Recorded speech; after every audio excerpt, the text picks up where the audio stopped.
Well, we made it to Roswell, New Mexico. Let's go explore. Let's find some aliens. Y'all some of those desert UFO freaks. UFO! UFO!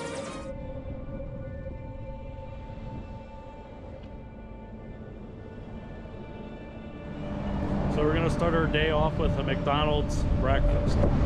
Not just any ordinary McDonald's. This one's like a UFO here. So we figured we'd stop here and start our day. There's also a Dunkin' Donuts next door if you're not in a McDonald's.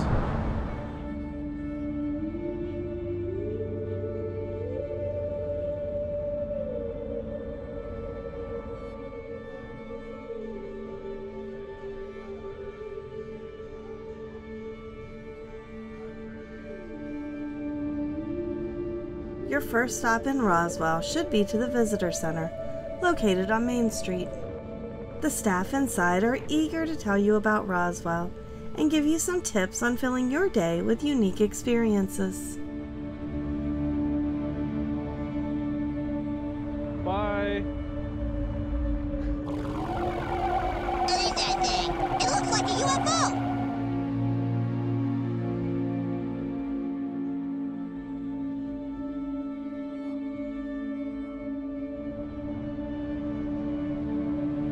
So we're here for our first experience of Roswell, and I know I want to see the UFO museum here.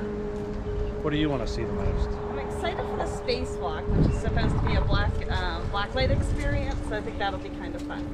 Yeah. The Alien Zone has some of the most unique souvenirs you'll find in Roswell. You can also pose for pictures with some of the resident aliens.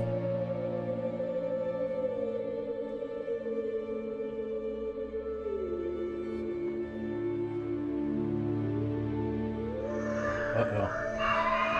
We're in trouble now. I'm scared. Oh, look at the baby. And it's teething all right.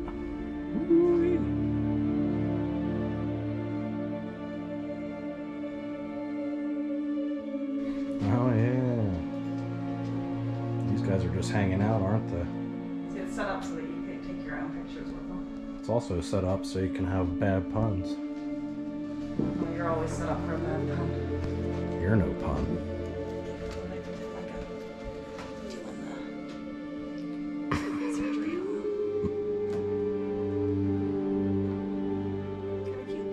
Yeah. This guy looks like he just finished on a bender. Sorry, sir, I didn't mean to come in on you like that. Didn't know you were in here. Oh, wow. Okay, sorry.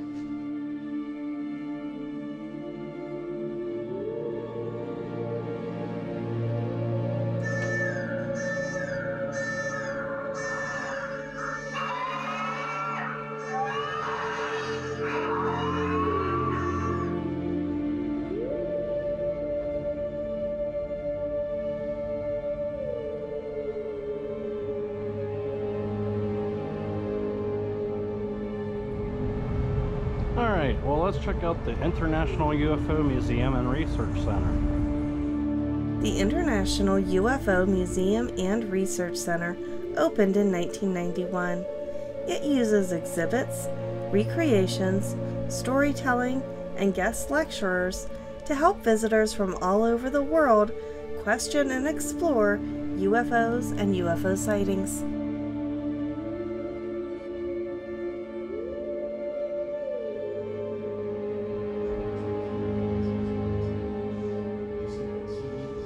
I was a master sergeant in the U.S. Army Air Force and a member of the crew which flew the debris to Fort Worth. The people on board, including Major Jesse Marcel, said it was from a flying saucer. I was Max said the other material from the property looked like aluminum foil. It was very flexible and would not crush or burn. He also spoke of writing that resembled hieroglyphics. I was 11 years old living in Roswell where my father, Major Jesse Marcel, served as the base intelligence officer. One night I was awakened by my father in the middle of the night. He was very excited about some debris he had recovered from the desert.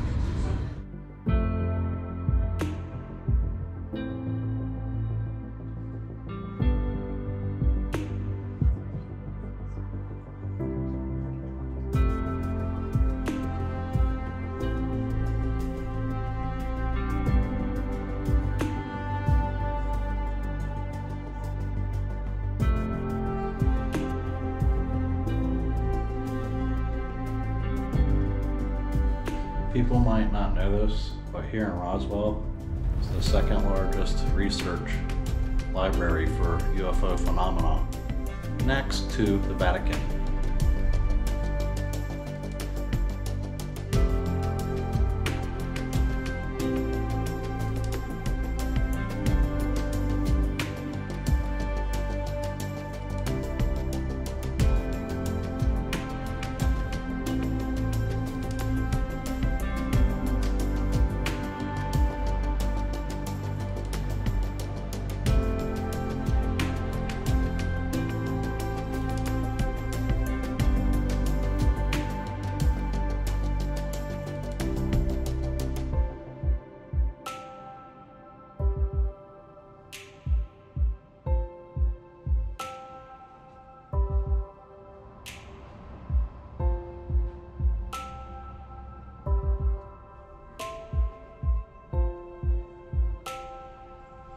We have some pretty unique Lego sets here that you won't find in Walmart. Bricktown Alien Attack uses over 250,000 Lego bricks to create an immersive experience. The displays include the Colosseum, a pirate adventure, and of course an alien invasion. You get to control some of the audio-visual aspects of each display.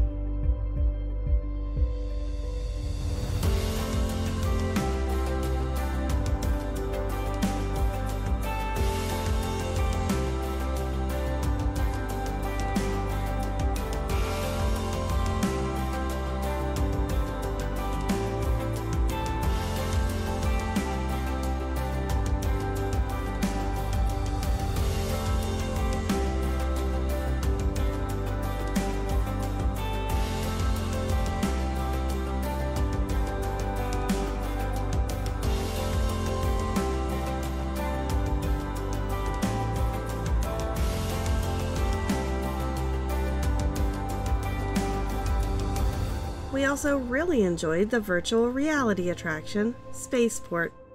The VR experience is about 20 minutes long, and you have the choice of 2 different adventures. Roswell UFO Spacewalk is a unique art gallery as well as a fun blacklight experience. It was a really fun experience that we recommend.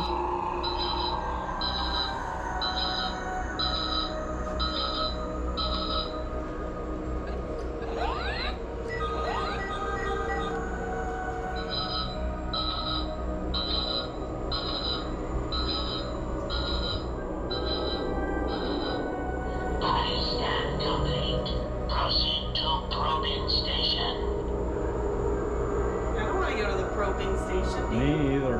No one likes probes. Won't get you.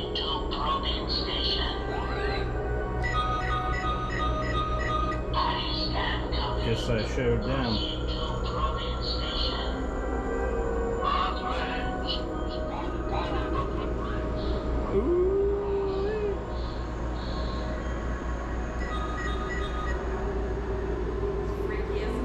Yeah, it is.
had 3 years in the United States Army in an engineering battalion. They sent me to Greenland twice. I never forgave them for that. I had 33 years in Texas with the Highway Department, building roads and bridges. I retired in 1996, moved up here to Roswell to continue my interest in UFOs. Well, the whole thing with Roswell started in July 1947. There was a ranch foreman, Mac Brassel, on a ranch 65 miles northwest of here. At night during a thunderstorm, he heard a sound louder than thunder, an explosion of some kind. He went out the next morning on horseback to check his sheet, look at his windmills for damage. Came upon a debris field, pieces of something scattered 3/4 of a mile long by several hundred yards wide.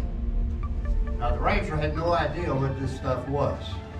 He had recovered weather balloons. They had a tag on them from the Air Force for a reward. So he'd pick up the tag, take it down to the base, get a couple extra dollars. He could use the extra money. But he didn't know what this was, so he loaded somebody's pickup. Came to town. He didn't talk to the military. He went to Sheriff Wilcox, the local sheriff.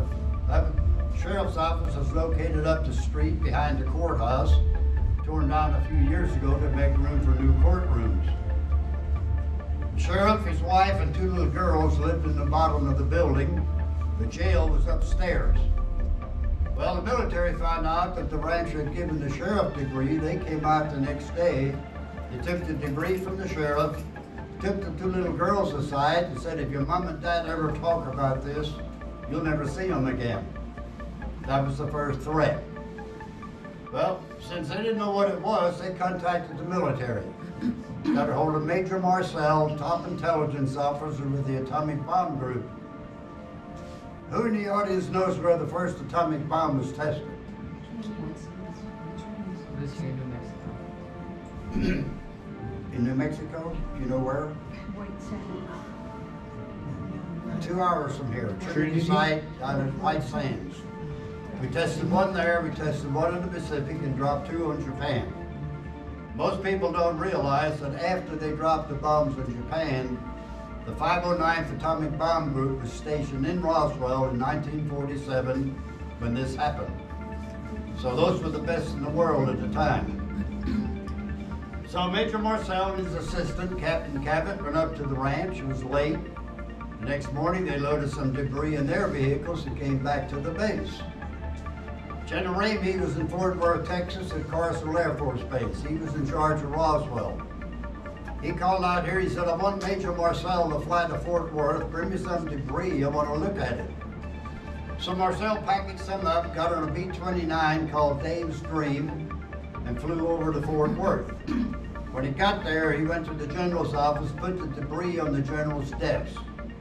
General Ramey said, let's go in the map room, show me where this happened. When they came out of the map room, Major Marcel was shocked to find none of the debris still in the office. And in its place on the floor was a weather balloon. Major Marcel was forced to pose for pictures with that weather balloon. We have a couple of pictures of Marcel out here on the wall with that weather balloon. I want you to look at those and look at the expression on his face. He does not want to be in those pictures. General Ramey is holding a piece of paper in his hand. But what he didn't realize, the print on that paper is facing the camera. Years later, with computers, we're starting to read what's on that piece of paper. Some of the words are victims of the wreck. Weather balloons didn't have victims or pilots. There's only 2 words in the English language have that many letters, some in the same location. That's violins and virgins. I don't think either one has anything to do with Roswell. So somebody else I knew was Glenn Dennis, a mortician in 47, one of the founders of the museum. Glenn was with Ballard Funeral Home down the street, which is still in business today. Not too long, I hope.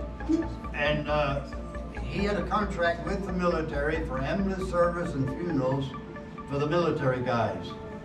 He got a phone call. There was an airman injured in town in a motorcycle accident. So he picked him up in the funeral home ambulance, took him out to the base hospital. When he got out there, he said there were 2 Army ambulances parked at the rear entrance of the hospital with the back doors open, and what he described as gray-looking metal in the ambulances. So he took the engineerman inside. The 6'2" red-headed captain grabbed him by the shoulder, turned him around, said, "Glenn, if you go to town and spread any rumors about the hospital, they'll find your bones out in the sand." That was another threat. We had a nurse friend that worked out there. She came out of a side room with her face covered and nauseated. Said, "Glenn, you better get out of here before you get in trouble." So the military escorted him back to the funeral home. The next day, the nurse called Glenn. She said, "Come out to the officers' club. I need to talk to you." So he went out there, and on the back of the prescription pad, she drew a picture of an alien. She told Glenn she was taking notes for a pathologist that was examining a body. She gave Glenn a pretty good description of what they looked like. 3.5 to 4 feet tall. Very long, skinny arms and legs. Almond-shaped eyes, very black, no pupil. And she talked about the hand being 4 fingers, not 5, and what looked like suction cups on the ends of her on the fingers. So the next day, Glenn called out there to get more information from the nurse and was told, "Glenn, the nurse is no longer here. She's been shipped out." So the next day, she's gone. He did some checking, was told she was killed in a plane crash in Europe. There's no record of a plane crash in Europe. Now, the problem with Glenn's story is he never gave us the real name of the nurse. He referred to her as a lieutenant. So if you don't have a name, the research stops right there. You can't go any further. One of the other guys I knew was Walter Hogg, that wrote the press release for the newspaper with the atomic bomb group, under orders of the base commander, Colonel Blanchard. He argued with the base commander about doing it, but he finally wrote it. That's on the wall out there also. Roswell Daily Record, July 8, 1947. And basically what he said in that article was, "We have in our possession a flying saucer." That was the only atomic bomb group in the world at the time saying, "We've got one." The next day, General Ramey in Fort Worth put out an article in the paper saying it was nothing but a weather balloon. And then the story died. Nothing was said until 1994. The Air Force came out with another report saying it wasn't a flying saucer or a weather balloon, it was a mogul balloon. Mogul balloons were high-altitude balloons that we used to check the Russians to see if they were doing nuclear testing, which they didn't do until 1949, 2 years later. And then the last excuse is hanging on the parachute out here, the crash test dummy. That came out 2 weeks before the 50th anniversary in 1997. I was with the museum. I knew they had them down at White Sands to check the parachutes, the speed sled, before they used humans. So I called down to the Space Museum at Alamogordo. I said, "Can I get one of them crash test dummies for our museum?" "Sure, come get one. We have several." Took my pickup truck down there. I went to the Space Museum. I got the crash test dummy. I put him in the passenger seat of my pickup, strapped him in, and put a Dallas Cowboy hat on him. Got a lot of strange looks coming up here. When I got to the museum, I realized the police department is directly behind us. If anybody sees me carrying that body in, I'm going to jail. But I got him in, hung him up, named him Harold, and he's still hanging there. Now, how many of you have seen the movie Independence Day? Oh, good. Remember when the president was at Area 51 looking around and he said, "How long has this been here?" That's probably a true statement. The President of the United States are not involved in this for 2 reasons. They don't have the security clearance, and if they talk after being in the White House for 8 years, that becomes a national security issue. Bill Clinton was on the Jimmy Kimmel late night TV show a couple years ago. The whole show was dedicated to UFOs. And at the end of the show, Clinton told Jimmy, he said, "I was at the White House 8 years and I couldn't find a thing." Jimmy Carter was the governor of Georgia before he became president. He had a UFO sighting, made a report to the Mutual UFO Network. You never heard another word about it. So the presidents aren't in on it. Has anybody heard about the Navy pilot film? All right, Navy pilots have been filming stuff for years that they can't explain with their cameras. So last year, Congress got pressured to have a hearing. They called in Defense Department and Navy people. They looked at 144 cases. They said they could resolve one case. It was a deflated balloon. Now stop and think. In 1947, we have a weather balloon. 1994, we have a local balloon. And in 2021, we have a deflated balloon. That's 76 years of balloon storage. Do you guys know what the first letter of balloon story is? BS. That's what we're dealing with. If you're looking for the truth, you came to the right place. This is it. You're not going to get it in Washington or from the government. To see more videos like this one, then click on one of these. See you on the next one. Hi, Chuckles the Squirrel here. Thanks everyone for watching this video, and if you enjoyed this video and found it helpful, hit that subscribe button. Take care everyone.